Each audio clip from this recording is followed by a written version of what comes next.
The Philip J. Pierre administration has secured partial funding in the form of a $13 million loan from the Kuwaiti Fund to expand sections of the Sir Julian R. Hunte Highway.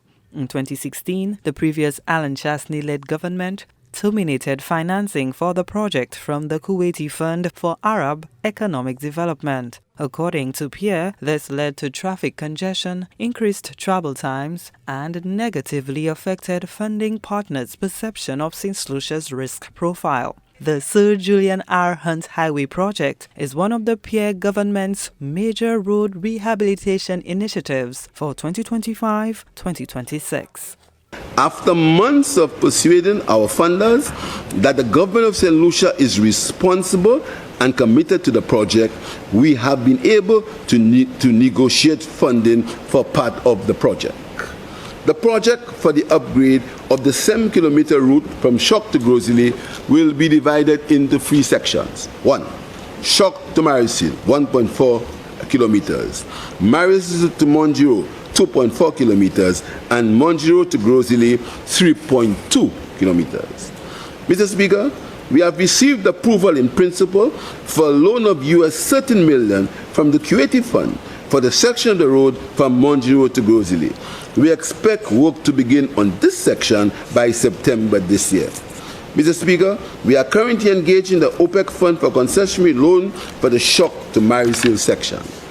Mr. Speaker, this year, in preparation for work on the Julien R Highway, the Noble Vieux Fort road will be rehabilitated and widened to be used as a relief road during the construction period on the highway.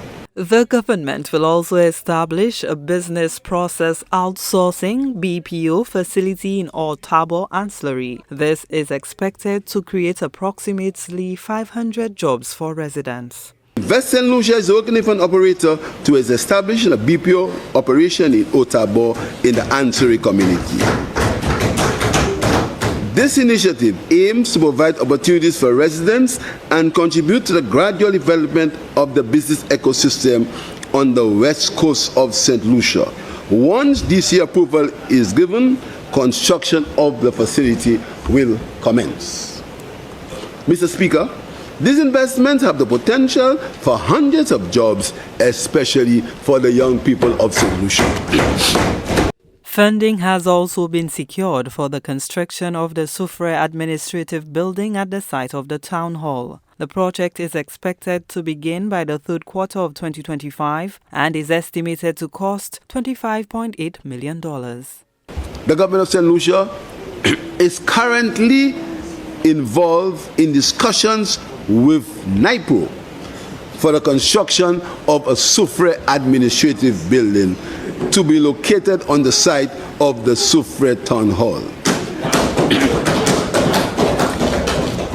An inception report has been completed after extensive consultation with end users.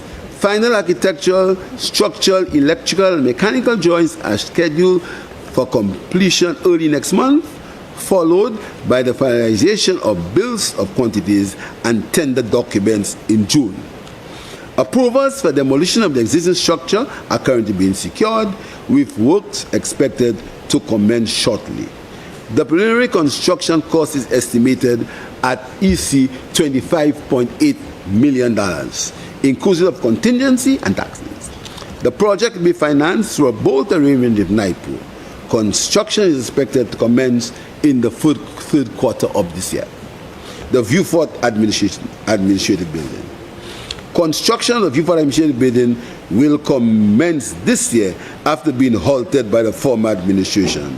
Prime Minister Pierre also introduced new policy proposals, among them the allocation of funds to commence construction of condominium houses in Babuno. Construction of the George F.L. Charles Monument will be completed.